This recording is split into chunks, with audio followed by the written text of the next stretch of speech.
DC Comics has a lot of speedsters, and while Jay Garrick might be the oldest, he isn't the only speedster superhero from the golden age of comics.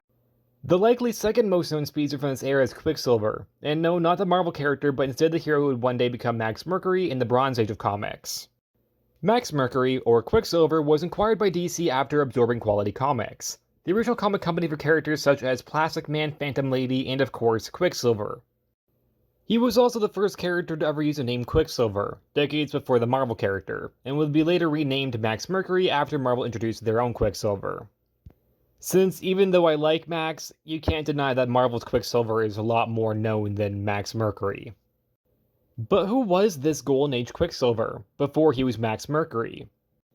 Quicksilver in his Golden Age stories would go by completely nameless, instead just being called the Quicksilver or the Quicksilver, debuting as one of the many characters in National Comics. His first story being from Quality Comics National Comics issue 5 from 1940, where the teaser page calls him the Laughing Robin Hood and shows this pose. That looks like it hurts. The nickname Laughing Robin Hood would be attached to the character for multiple stories. But why? He doesn't steal from the rich or really laugh that much. I'm not entirely sure why he's called that.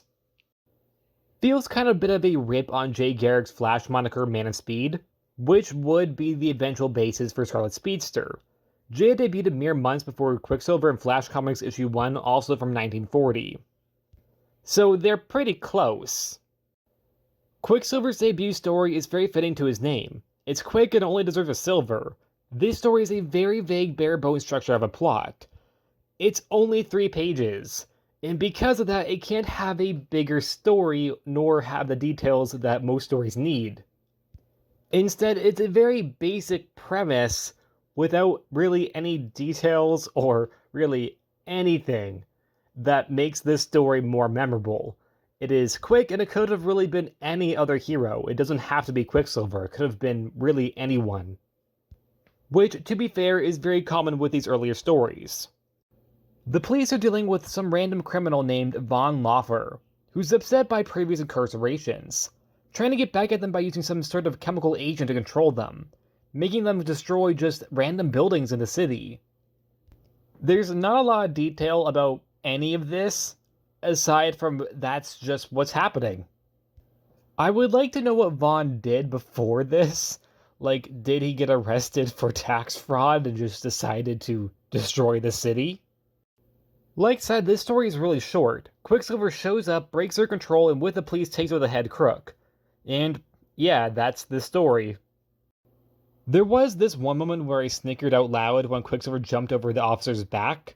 That was definitely the highlight of the issue. Well, this story in the issue. The story overall is very not much of anything. It is very much structured as this is the framing work of the story without any of the details, without any of the important details, without any of anything. Which isn't entirely a new thing for this type of comic, since anthology comics often had many stories. Some of them were great, and some of them were very quick or just genuinely not really anything. And I definitely think that Quicksilver started off that way. The likely reason for this first story's length being so small was because National Comics were thick with characters, Uncle Sam, Sally O'Neil, Wonder Boy, etc. And because they were already established characters, they were likely the ones that wanted to be more focused on. Which is kind of ironic because I'm pretty sure Max Mercury is a bigger character than all of them now. I mean, maybe Uncle Sam and Sally O'Neil are debatable, but I still think Max is a bigger character than both of them. Also, Quicksilver, for some reason, could fly this issue, and in a few more issues, up until maybe issue 12, he could still fly. But afterwards, he just lost that power, which they would try to explain away as him running upwards, but it was never actually shown again, so I'm assuming they likely changed it to match with the other Golden Age speedsters like Jay Garrick or Johnny Quick. Although I feel like they should have kept it and make him a little more distinct from those two characters. The next issue's story focuses on Quicksilver putting out an apartment fire, which, while is just as short as the previous story, it does have a better structure in how we see the unique way a speedster could handle this problem, something that Jay at this point had not done.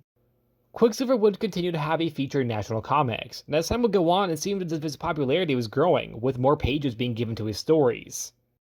His issue 28 feature from 1943 would reveal that he once worked as an acrobat in a circus, but after discovering his super speed, he decided to become a crime hunter and hero, thinking that was his responsibility.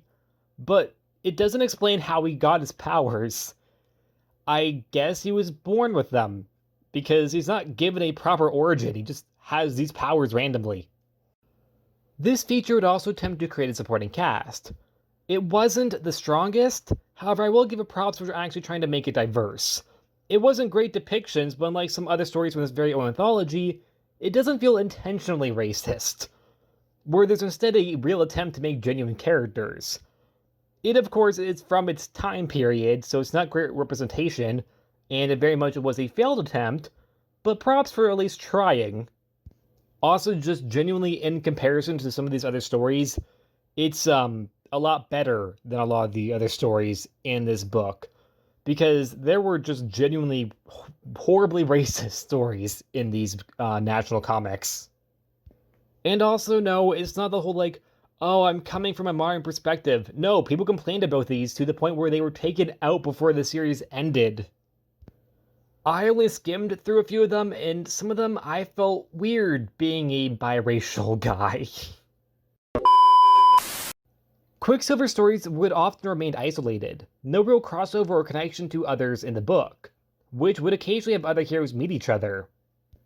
Quality comics didn't have exactly the same continuity as DC, where characters would interact that much, but they did have some crossover and some connections. Quicksilver had none to the overall Quality Comics universe. Which is of course fine, you don't need to have crossovers to be a good character or a good story, but it makes the character a little more isolated in this world, since a lot of other characters probably helped other characters become more known. But since Quicksilver didn't have any crossovers or connections with any other character, it kind of made him a bit of a pariah. Although that's not to say he didn't have fans. In fact, he was the second longest running story in the anthology. Although to be fair, some of the characters who left before he did actually got their own series or were a part of other anthologies, hence why they left. Issue 31 would try his hand at a darker tale, having a reunion with a clown friend from the circus he once worked for, only to find him murdered.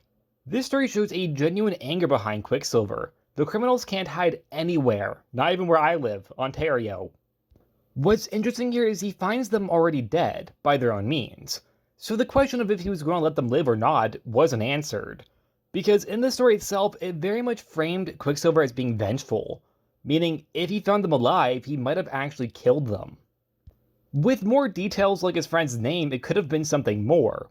But unfortunately, because this story is also only a few pages, it's not. It's definitely a bit longer than the earlier stories, like I said, he got a few more pages, but at the same time, he's still not a full-length story. You could still tell deeper stories with only a few pages, but you have to be aware of your time limit, and I don't think that this story really was. His stories don't have much connection to each other. But a plus to the character, there weren't many continuity errors, which for Quality Comics is a pretty big deal. His acrobatic background stayed the same, while Quality Comic characters often had very rotating origins. Dollman at this point had like 5. Which made Quicksilver feel more consistent. The only real confusion came from him being able to fly for the first few issues, and even there they did attempt to explain it away as super speed jumps. I don't believe it, but they at least attempted to explain it. Although on the minuses, we know hardly anything about him, not how he got his powers or even his real name. I mean, one could maybe assume he had his powers from birth, since it is implied in his origin story that he did already have them. Although they don't outright say it, so you don't really know how he got his powers. He might have been born with them, but he might have not have. We don't know. Quicksilver's final story was in National Comics issue 71. Which was just a run-of-the-mill catch the bad guy story. Only 4 issues before the series itself would end in 1949, which would make him the second longest running story in the anthology from issue 5 to issue 71. In first place was Sally O'Neil, who was the only character in the book from start to finish, issue 1 to issue 75. Most of the characters from the anthology, including Quicksilver, wouldn't show up much afterwards. And in 1957, after the decline in comics, Quality Comics would go under and sell their characters to DC Comics. The most used and most known will be Plastic Man, as you could probably tell, who's one of the very few quality comic characters that was brought into the modern age, and not a wartime character. Which makes sense since Plastic Man was definitely Quality Comics' most popular character at the time, and still probably is because they're gone now. Quicksilver wouldn't come back to comics until Flash issue 76 from 1993, post-crisis, a total of 44 years, brought back as the old superhero now with the name Max Mercury and the civilian name as Max Crandall. The Max Mercury name is because of Marvel's Quicksilver, who surpassed him in popularity since its disappearance in 1949. We did not want another Captain Marvel situation. So they just gave him a new name.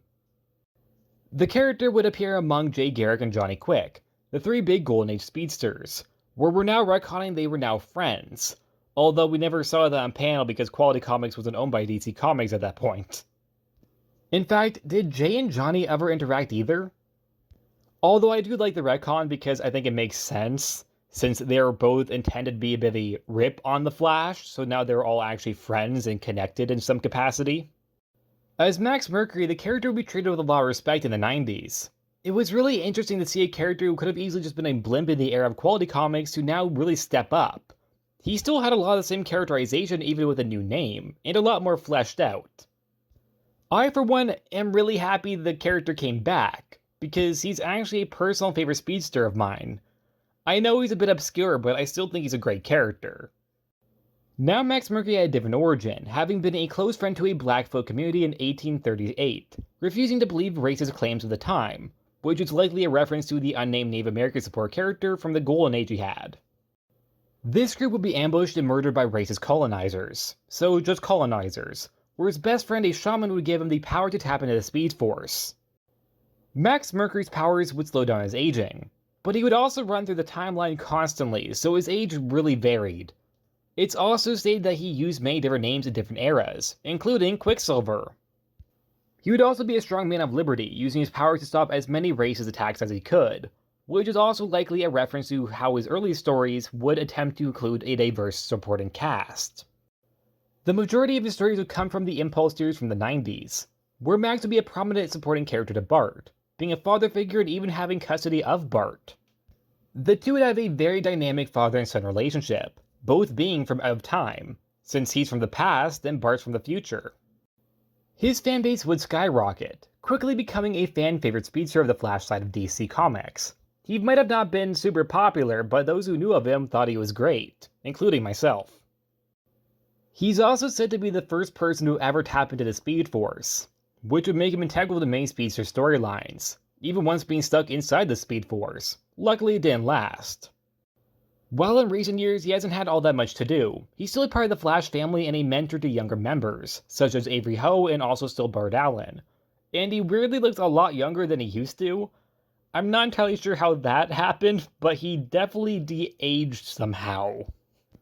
I'll just assume it's some sort of reboot shenanigan, like New 52 or Rebirth did that to him somehow. His only real appearance in adaptation was a cameo in the series finale of The Flash, played by Trevor Carroll, a Native American actor, which does make a lot of sense considering the character's origin. Well, comic origin. His origin here is very different. He's chosen to become another speedster by Barry Allen. He does not get a choice in the matter. Barry made the choice for him. He's becoming a speedster whether he likes it or not. Eric Wallace did confirm if the series had gone longer, we would have seen him as a main character in Season 9 and a possible Season 10. I would say I'm sad about that, especially because I do think Trevor Carroll is a pretty good casting for the character. But knowing Eric Wallace's version interpretations of characters, not too sure if I would have liked it. Overall, Max Mercury is a pretty cool character. If you can't tell, I really like him. And to think it all started with the Quality Comics Quicksilver stories that were mediocre, now becoming a great character.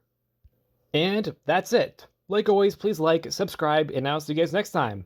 Bye!